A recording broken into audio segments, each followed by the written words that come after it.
అందరికీ నమస్తే అండి. వెల్కమ్ టు అమ్మ హోమ్లీ ఫుడ్. ఈ రోజు వీడియోలో రైస్ వెరైటీ పుదీనా రైస్‌ని చేస్తున్నానండి. చాలా టేస్టీగా ఉంటుంది. ఈ పుదీనా రైస్‌ని ఎలా చేసుకోవాలో చూసేద్దామా? ఒక గిన్నె తీసుకొని అందులో 3 కప్పుల వరకు బాస్మతి రైస్‌ని తీసుకున్నానండి.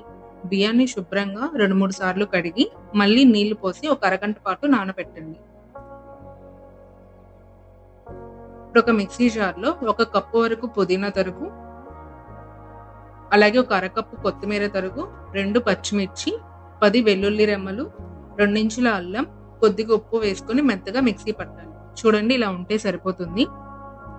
ఈ రైస్‌లోకి 3 ఉల్లిపాయలు, 4 పచ్చిమిర్చి సన్నగా ముక్కలు కోసుకోండి. ఇప్పుడు రైస్ వండడానికి కడాయి పెట్టుకొని ఒక కప్పు వరకు ఆయిల్, అలాగే ఇంకొక కప్పు నెయ్యి వేసుకోండి. ఆయిల్ వేడయ్యాక 1 టీ స్పూన్ జీలకర్ర, 3 లవంగాలు, దాల్చిన చెక్క, 2 యాలకులు, 3 మిరియాలు, 1 జాపత్రి, బిర్యానీ ఆకు, మరాఠీ మొగ్గ అన్నీ ఒకసారి వేయించాలి. అన్నీ వేగాక 1 కప్పు సన్నగా కోసిన ఉల్లిపాయ ముక్కలను, పచ్చిమిర్చిని వేసుకోవాలి. ఇవి కొంచెం రంగు మారేంత వరకు వేయించుకోవాలండి. ఇందులో ఇప్పుడు 1 టేబుల్ స్పూన్ వరకు పచ్చి బఠానీని వేసుకోవాలి. అలాగే కొంచెం జీడిపప్పును కూడా వేసుకొని బాగా కలపండి. ఇప్పుడు మిక్సీ పట్టిన పుదీనా పేస్ట్‌ని వేసుకొని కలపాలి. సన్న మంట మీద బాగా వేయించండి. 1 టీ స్పూన్ వరకు సాల్ట్‌ని వేసుకొని కలిపి ఒక 5 నిమిషాల పాటు బాగా మగ్గనివ్వాలండి. ఒక 5 నిమిషాల తర్వాత చూస్తే ఆయిల్ అనేది ఇలా పైకొస్తుంది.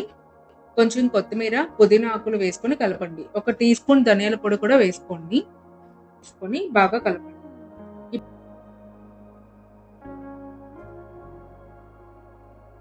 ఇప్పుడు అరగంట నానబెట్టిన బాస్మతి రైస్‌ని వేసుకొని ఒకసారి కలపాలి. ఇప్పుడు మనం రైస్‌లోకి నీళ్ళని పోసుకోవాలండి. నేను ఇక్కడ 3 కప్పుల వరకు రైస్‌ని తీసుకున్నాను కాబట్టి 6 కప్పుల వరకు నీళ్లు పోసుకోవాలి. 10 నిమిషాలు మంటని హైలో పెట్టి ఉడికించండి. తర్వాత మంటని సిమ్‌లో పెట్టి ఒక 15 నిమిషాల వరకు ఉడికిస్తే సరిపోతుందండి.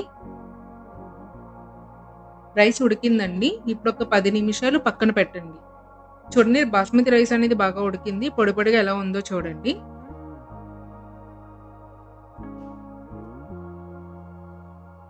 నేను ఇక్కడ పెరుగు చట్నీని చేస్తున్నానండి. 2 కప్పుల వరకు పెరుగును తీసుకున్నాను.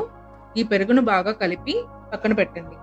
వేరొక గిన్నెలో ఉల్లిపాయ తరుగుని, సన్నగా కోసిన పచ్చిమిర్చి తరుగుని, కొద్దిగా కొత్తిమీరని వేసుకొని అందులో కొంచెం ఉప్పు కూడా వేసుకొని బాగా పిసకండి. కొంచెం నీళ్లు పోసుకోండి. నీళ్లు పోసుకొని బాగా పిసకండి. బాగా కలిపితే సరిపోతుంది. ఇలా కలిపిన తర్వాత ఇదంతా కూడా పెరుగులో కలుపుకోవాలండి. అలాగే నేను ఇక్కడ కొంచెం క్యారెట్ తరుగును కూడా వేసుకుంటున్నాను. అంతా వేసుకొని బాగా కలపండి. అంతేనండి, అయిపోయింది. పుదీనా రైస్ అనేది చాలా క్విక్‌గా అయిపోయిందండి. 15 నిమిషాల్లోనే మనకి పుదీనా రైస్ అనేది రెడీ అయిపోయింది.